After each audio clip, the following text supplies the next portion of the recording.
বেনারস ভারতের একটি প্রাচীন নগরী। এই অঞ্চলটি সমগ্র ভারতবাসীর কাছে অত্যন্ত জনপ্রিয়। হিন্দু ধর্মাবলম্বীদের জন্য এটি একটি তীর্থস্থান। বেনারসকে হিন্দু শিক্ষার পবিত্রতম স্থান হিসেবে বিবেচনা করা হয়। এটি বিশ্বের ঐতিহাসিক শহরগুলির মধ্যে একটি। এর পূর্ব নাম ছিল কাশী। শুধুমাত্র হিন্দু নয়, বৌদ্ধ ও জৈনদের কাছেও কাশী এক গুরুত্বপূর্ণ স্থান হিসেবে বিবেচিত হতো। তাই প্রাচীন কাশী থেকে আজকের বেনারস, এই জাদুময় শহরকে ঘিরে মানুষের আগ্রহের শেষ নেই। আজকে আমরা বেনারস সম্পর্কে নানা জানা অজানা তথ্যই জানব।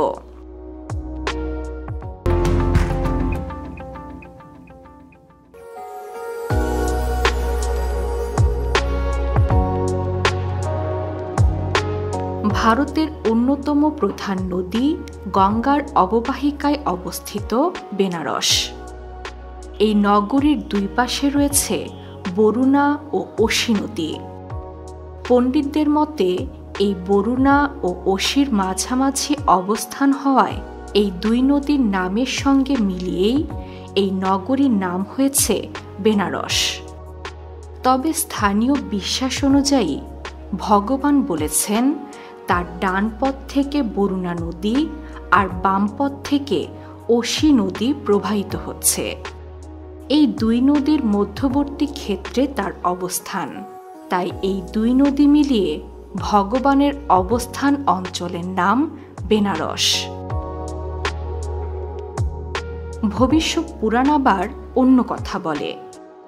এই পুরাণ অনুযায়ী পুরাকালে বরুণা নামে একজন রাজা ছিলেন কাশী রাজ্যে। তিনি বেনারস নামে এক দেবীর মন্দির প্রতিষ্ঠা করেছিলেন কাশীতে, এবং সেই দেবীর নাম অনুসারেই এই নগরীর নাম হয়েছে বেনারস। এক কিংবদন্তির অনুসারে বেনারস ৫,০০০ বছর আগে স্বয়ং ভগবান শিব প্রতিষ্ঠা করেছিলেন। হিন্দু ধর্মগ্রন্থ বেদ অনুসারে এটি প্রথম এবং প্রাচীনতম নগরী। বিশ্বাস করা হয় যে বেনারসের বয়স জেরুজালেম নগরীর সমান। কয়েক হাজার বছর ধরে নগরীটি ছিল ব্যবসা বাণিজ্য, সাহিত্য, বিজ্ঞান ও শিল্পকলা চর্চার কেন্দ্র। সে কারণেই হয়তো এটিকে বিভিন্ন রাজা আক্রমণ করেছেন ইতিহাসের বিভিন্ন সময়ে। অনেক আক্রমণকারী নগরীটিকে বেশ কয়েকবার সম্পূর্ণ ধ্বংস করে দিয়েছেন। এরপরে আবার অন্য কোনো রাজা একে নতুনভাবে গড়ে তুলেছেন। ঐতিহাসিক ও ধর্মীয়ভাবে গুরুত্বপূর্ণ বেনারসের সবচেয়ে বিখ্যাত এর ঘাটগুলো। দুই নদীর মধ্যস্থলে হওয়ায় অনেকগুলো ঘাট রয়েছে। মনে করা হয় মোট ৮৪টি ঘাট রয়েছে বেনারসে। প্রতিটি ঘাটেই চলে পূজা অর্চনা সহ নানা ধর্মীয় কর্মকাণ্ড। প্রতিটা ঘাটেরই রয়েছে কোনো না কোনো গল্প বা ইতিহাস। যেমন বিখ্যাত অসি ঘাটের নামের পেছনে রয়েছে এক পৌরাণিক কাহিনী। দেবী দুর্গা শুম্ভ আর নিশুম্ভ নামক দুই রাক্ষসকে হত্যা করার পর তার অসি বা তরবারি এই নদীতে ফেলেছিলেন, তাই এমন নামকরণ হয়েছে। এখানেই অসি নদী গঙ্গার সাথে মিলিত হয়েছে।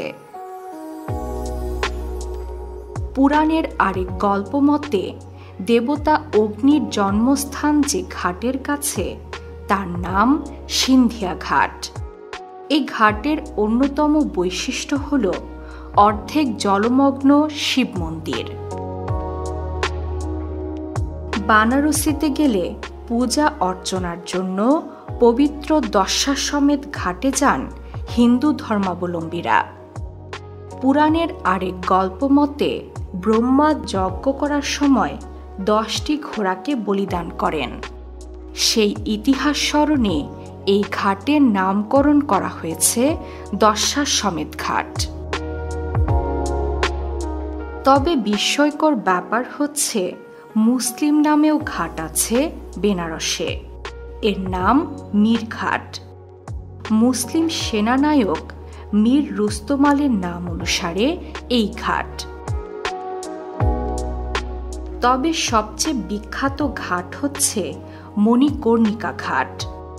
বানারসির সবচেয়ে পবিত্র ঘাট এই মণিকর্ণিকা, কারণ এখান থেকেই যে পাওয়া যায় মোক্ষ, অর্থাৎ অনন্ত মুক্তি। ঘাটগুলোর অন্যতম আকর্ষণ হল সন্ধ্যাকালীন গঙ্গারতি। শত শত প্রদীপের আলোয় সেজে ওঠে ঘাটগুলো। এমন আয়োজন আর কোথাও দেখা যায় না। হাজার হাজার দর্শনার্থীদের বিশ্বাস অবিশ্বাস, যুক্তিতর্ক সব মিলেমিশে এক আধ্যাত্মিক পরিবেশের সৃষ্টি হয়। এই কারণে বেনারসকে বলা হয় সিটি অফ লাইটস। এই ঘাটগুলি ছাড়াও বেনারস মন্দিরেরও শহর। এখানে রয়েছে প্রায় 23,000 মন্দির। এর মধ্যে সবচেয়ে বিখ্যাত কাশী বিশ্বনাথ মন্দির। হিন্দু বিশ্বাস অনুযায়ী কাশী বিশ্বনাথ মন্দির জ্যোতির্লিঙ্গ মন্দির নামে পরিচিত। ভারতে শিবের 12টি জ্যোতির্লিঙ্গ মন্দির রয়েছে, যা শিবের প্রতীক হিসেবে ধরা হয়। এর মধ্যে কাশী বিশ্বনাথ মন্দির 12টি পবিত্রতম মন্দিরের মধ্যে অন্যতম। কথিত আছে, সতীর দেহত্যাগের পর শিব মণিকর্ণিকা ঘাট দিয়ে কাশী বিশ্বনাথ মন্দির এসেছিলেন। মুসলিম শাসকরা বারবার এই মন্দির ধ্বংস করেন। 1585 সালে মোঘল সম্রাট আকবরের রাজস্ব মন্ত্রী টোডরমল আবার মন্দিরটি পুনর্নির্মাণ করেন। 1669 সালে আওরঙ্গজেব পুনরায় মন্দিরটি ধ্বংস করে জ্ঞানবাপী মসজিদ তৈরি করেন। এই মসজিদটি আজও মন্দিরের পাশে অবস্থিত। মসজিদের পেছনে পুরনো মন্দিরের কিছু ধ্বংসাবশেষ দেখা যায়। বর্তমান মন্দিরটি 1780 সালে ইন্দোরের মহারানী অহিল্যাবাই হোলকর তৈরি করে দিয়েছিলেন। 1835 সালে পাঞ্জাবের শিখ সম্রাট রঞ্জিত সিংহ মন্দিরের চূড়াটি 1000 কিলোগ্রাম সোনা দিয়ে মুড়িয়ে দেন। এই পবিত্র শহরে এসেছিলেন গৌতম বুদ্ধ। বেনারসের উত্তর পূর্বে সারনাথ শহরেই গৌতম বুদ্ধ প্রথম বৌদ্ধ ধর্মের দীক্ষা দেন বলে বিশ্বাস করা হয়। এখানেই জন্ম হয় বৌদ্ধ সংঘের।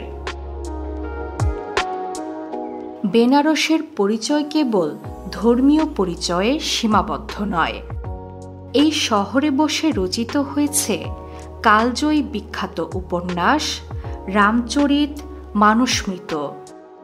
পরবর্তীতে যা ধর্মীয় গ্রন্থের মতো মর্যাদা পায়। কবি তুলসীদাস, রাবিদাসের মতো প্রাচীন লেখকদের শহর হচ্ছে বেনারস। কারণ বেনারস সবসময়ই ছিল শিক্ষা এবং শিল্প চর্চার কেন্দ্র। তাই তো শহরের প্রতিটি বাড়ির দেয়ালে তৈলচিত্র পাওয়া যায় এবং এই তৈলচিত্র দিয়ে বাড়ির সম্মান এবং মর্যাদাও প্রকাশ করা হয়। বাড়ির মূল ফটক বা দরজা ভারী কারুকার্যে নির্মিত থাকে। এখানকার তৈরি সিল্ক, সুগন্ধি, হাতের দাঁতের কাজ ভুবন বিখ্যাত। কাশীর রাজার পৃষ্ঠপোষকতায় এখানে বেনারস ঘরানার হিন্দুস্তানি ক্লাসিক্যাল সঙ্গীত বিকাশ লাভ করে। এতে মুগ্ধ হয়ে এর পৃষ্ঠপোষকতা করেন স্বয়ং মুঘল সম্রাট আকবর। বেনারসের পান এবং শাড়ির ইতিহাসও বহু প্রাচীন। বেনারস নগরী প্রতিষ্ঠার পর থেকেই এখানে চলে আসছে পতিতাবৃত্তি। মোঘল আমলে এই পেশাকে একটু অন্যভাবে বা অন্য মর্যাদা দেওয়া হয়। মুজরা নামে একটি নাচের প্রচলন করা হয়। যারা এখানে নাচ গান করতেন তাদেরকে বলা হতো বাইজি, এবং তাদেরকে সমাজে আলাদা মর্যাদাও দেওয়া হতো। কেউ কেউ আবার মহারাজা বা সম্রাটগণের উপপত্নীও ছিলেন। এই পেশার সহজলভ্যতার জন্য একে নিষিদ্ধ শহর বলা হতো। তবে হিন্দু বিশ্বাস অনুসারে এই শহরে যিনি মারা যান তিনি সংসার ও পুনর্জন্মের চক্র থেকে মুক্তি পান, সরাসরি স্বর্গ লাভ করেন। তাই হিন্দু ধর্মাবলম্বী ধনী মানুষরা তাদের জীবনের শেষ প্রান্তে এই শহরে বা তার আশেপাশে বসতি স্থাপন করে। দরিদ্ররাও এখানে এসে মৃত্যুর জন্য অপেক্ষা করতে থাকেন। এইসব মৃত্যু পথযাত্রীদের জন্য রয়েছে বিশেষ হোটেল।